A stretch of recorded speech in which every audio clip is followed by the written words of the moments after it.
राजा राम, मैं कहता था जिसका जो कार्य है वही कार्य उसे करते रहना चाहिए, नहीं तो ये शूद्र भी एक दिन अपना सर उठाकर हमको ज्ञान पढ़ाएंगे।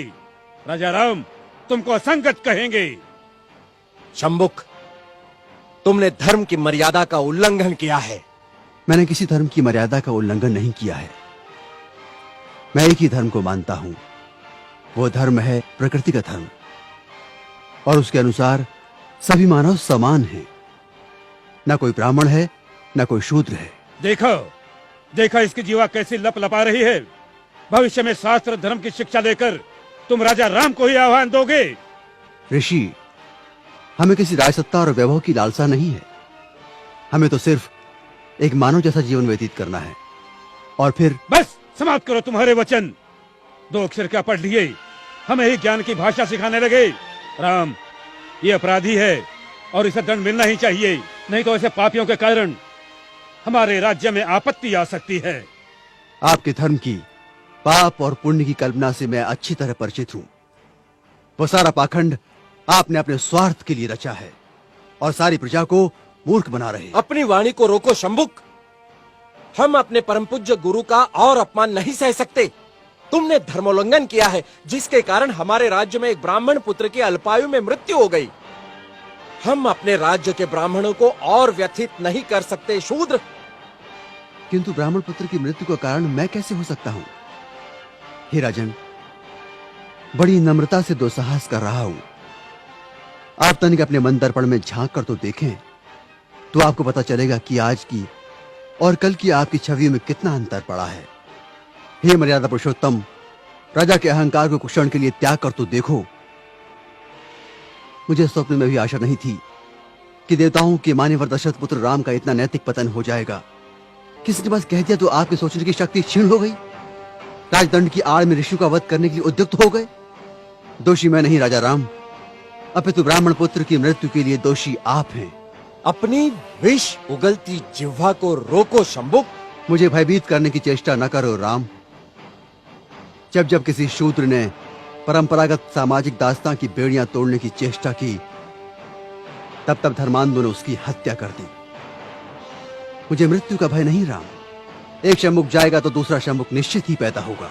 शंभुक, मैं राम, स्वाभिमान और स्वतंत्रता का लघु जीवन भी दास्ता और अपमान से भरे दीर्घायु से कई गुणा सुखकर है। अब यदि एक भी शब्द तुम्हारे मुख से और निकला तो मैं सत्य हूं और सत्य की कभी मृत्यु नहीं होती।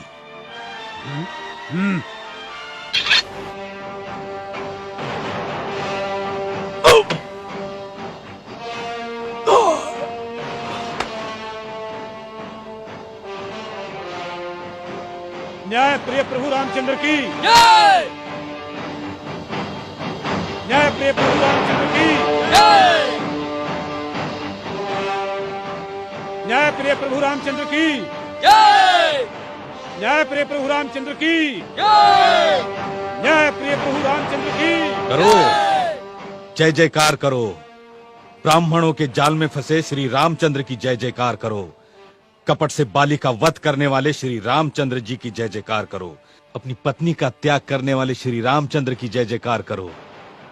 महर्षि शंभुक का वध करने वाले राम की जय जयकार करो। करो, जय जयकार करो, ताकि इनके काले कारनामों पर पर्दा पड़ता रहे।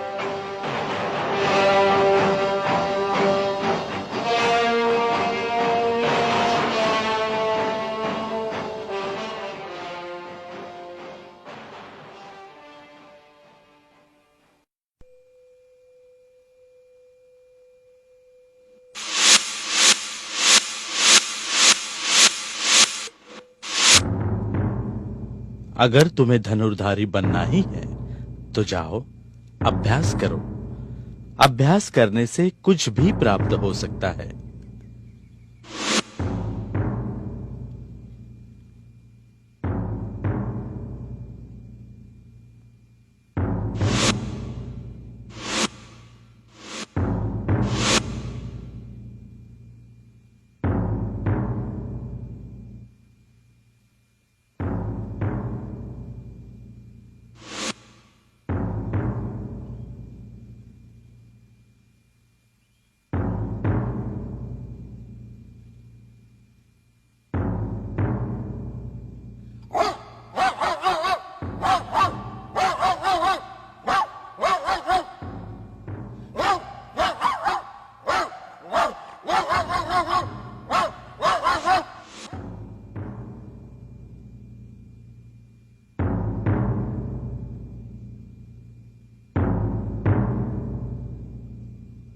प्रिय अर्जुन, तुम्हारा प्रश्न बिल्कुल उचित है, किंतु युद्ध विद्या में योद्धा को युद्ध की संपूर्ण कलाओं में पारंगत होना चाहिए।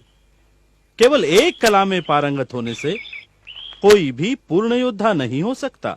किंतु गुरुदेव, धनुर्विद्या को तो सर्वश्रेष्ठ कहा गया है। तुम तो जब तब अपनी प्रशंसा में मगन रहते हो। मेरी प्रशंसा?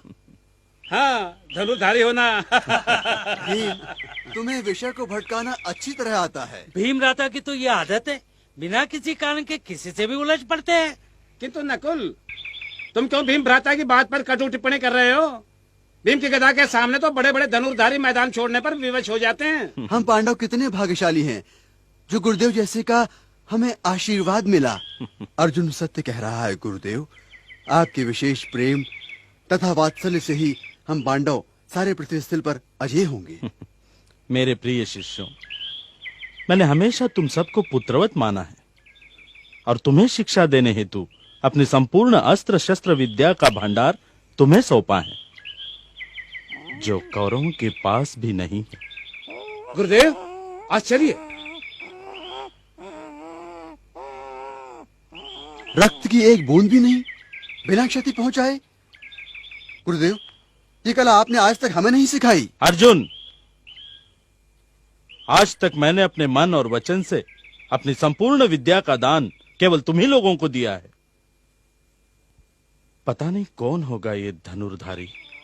धनुर्विद्या का इतना श्रेष्ठ प्रदर्शन मैं भी प्रथमतः ही देख रहा हूं। ठीक है, आओ देखते हैं कौन है ये धनुर्धारी।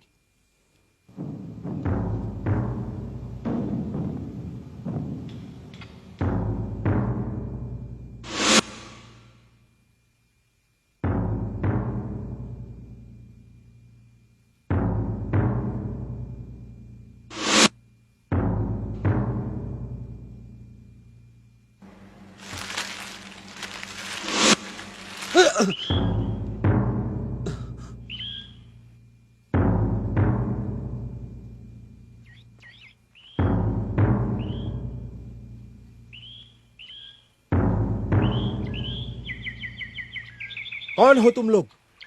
भद्र पुरुषों, तुम्हारे आगमन से मेरी एकाग्रता भंग हो रही है। मैं युधिष्ठिर, ये मेरे अनुज भीम, अर्जुन, नकुल और सहदेव। क्षमा चाहता हूं वीर पुरुषों, मुझे पता नहीं था कि आगंतुक आप लोग हैं। क्या उस कुत्ते का मुख तुमने ही? जी हाँ मान्यवर, वो मेरे अभ्यास की एकाग्रता को भंग कर रहा था। कहाँ से सीखी है ये कला? कौन है तुम्हारे गुरु? मेरे गुरु हैं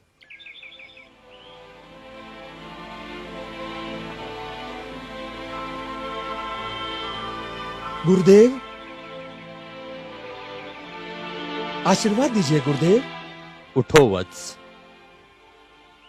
हे वीर पुरुष, कौन हो तुम? तुम्हारी कला का श्रेष्ठ प्रदर्शन देखकर हम प्रभावित हुए। धन्य भाग मेरे गुरुदेव, आप स्वयं चलकर मेरे अभ्यास स्थल तक आए। हे वीर धनुर्धारी, कहां से सीखी है तुमने ये कला? कौन है तुम्हारे गुरु? किस वंश के हो तुम? गुरुदेव, मेरा नाम एकलव्य है, मैं आदिवासी हूँ। आदिवासी? आदिवासी और धनुर्विद्या? किसने सिखाई है तुम्हें ये विद्या? गुरुदेव, चलिए आप स्वयं उनके दर्शन कर लीजिए। चलिए गुरुदेव।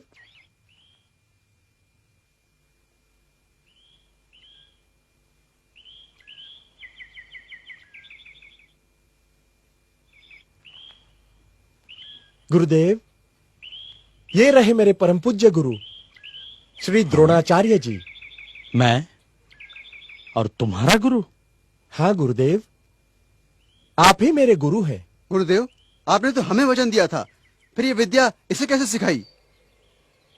देखो एकलव्य, मैंने प्रत्यक्ष या अप्रत्यक्ष कभी भी तुम्हें धनुर्विद्या की शिक्षा नहीं दी।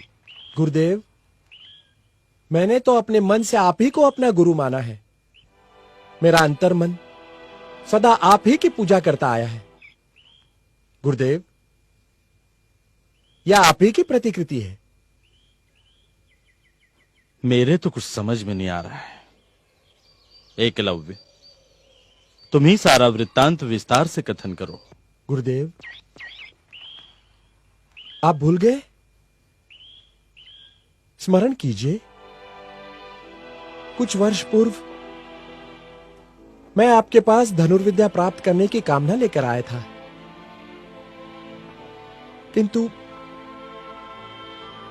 किंतु आपने मुझे,